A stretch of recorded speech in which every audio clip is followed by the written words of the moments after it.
Guys welcome back. కొత్త రివ్యూతో మళ్ళీ వచ్చేసాను. ఇప్పుడు మనం రివ్యూ చేయబోయే సినిమా మీకు తెలిసిందే, the Odyssey, Christopher Nolan master piece.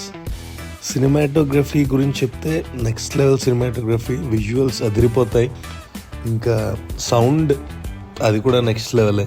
Background music మీరు ఐమాక్స్లో చూసినా లేకపోతే ఇంకేదైనా బెటర్ మన దగ్గర ఉన్న బెస్ట్ స్పీకర్స్ ఉన్న ఏ స్క్రీన్లో చూసినా సరే మీకు ఆ థ్రిల్ అనేది కన్ఫామ్ వస్తుంది. అండ్ మెయిన్ ఇంక స్టోరీ గురించి చెప్పాలి అంటే ఒడిస్సియస్ అనే కింగ్. మీరు ట్రాయ్ సినిమా చూస్తే మీకు ఒక ఐడియా వస్తుంది. ఒకవేళ చూడలేదంటే మాత్రం సింపుల్గా బ్రీఫ్గా చెప్పేస్తా. గ్రీక్ కింగ్స్ నుంచి ట్రాయ్ అని ఇంకో పక్కనున్న రాష్ట్రం ఉంటుంది, ఇప్పుడు టర్కీలో ఉంటుంది. అందులో ఒక ప్రిన్స్ వచ్చి గ్రీక్ కింగ్స్ ఉన్న ఒక కింగ్ వైఫ్ని బట్టి వెళ్ళిపోతాడు. ఆ కింగ్ వాళ్ళ అన్నే గ్రీక్ కింగ్స్ అందరు ఫోర్స్ లీడ్ చేసే ఇంకో కింగ్ అగమెమ్నాన్.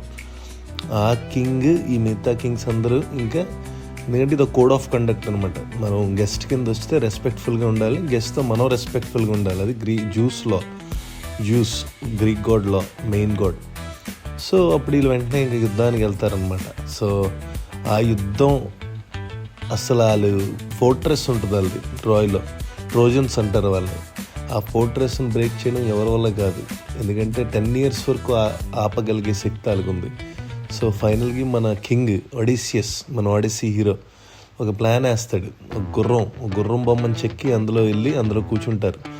గిఫ్ట్ కింద భావించాలి. లోపల పట్టుకెళ్ళిన వెంటనే బయటకు వచ్చి తలుపులు తీసేస్తారు. ఇంక మీకు తెలిసిందే, ఏకాట ఆడేస్తారు వచ్చి లోపల వెళ్ళి.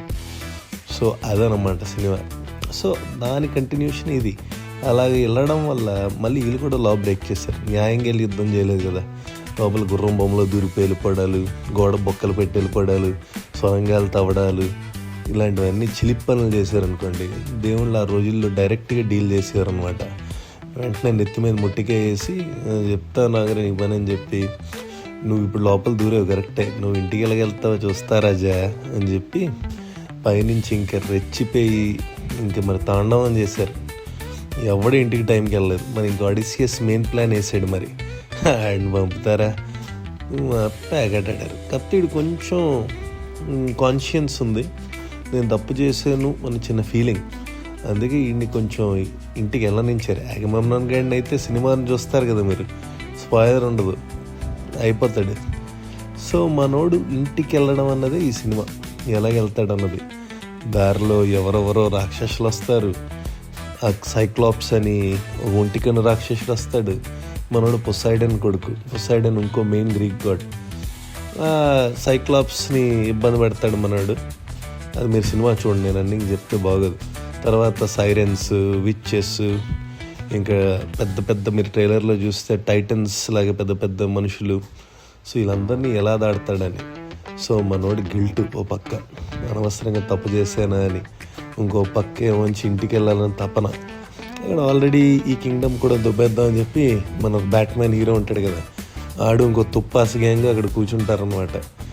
ఆడు పిల్లాన్ని ఎవరో ఒకరిని పెళ్లి చేసుకో, ఇంకాడు తిరిగి రాడు, ఈ కింగ్డమ్కి రాజు కావాలి కదా అని చెప్పి ఇది అని చెప్పి దాని చుట్టూ తిరుగుతూ ఉంటారు. అప్పుడు మనోడు కాన్షియన్స్ గాడ్స్ అందరినీ బతిమాలుకొని ఫైనల్లీ మనోడిని గాడ్స్ 20 years టైం తర్వాత పంపితే అప్పుడు క్లైమాక్స్ ఉంటుంది.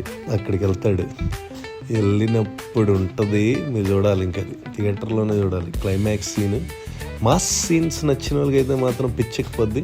ముందు రోజు ట్రాయ్ చూసి వెళ్ళండి, మీకు అసలు ఇది అనిపించదు. ఓకే, మరి ఎంజాయ్ చేశారని అనుకుంటున్నాను రివ్యూని. ఇంకా నెక్స్ట్ కన్సిస్టెంట్గా వీడియోలు చేద్దాం ఒకవేళ జనాలకి మన వీడియోలు నచ్చితే. See you guys, enjoy.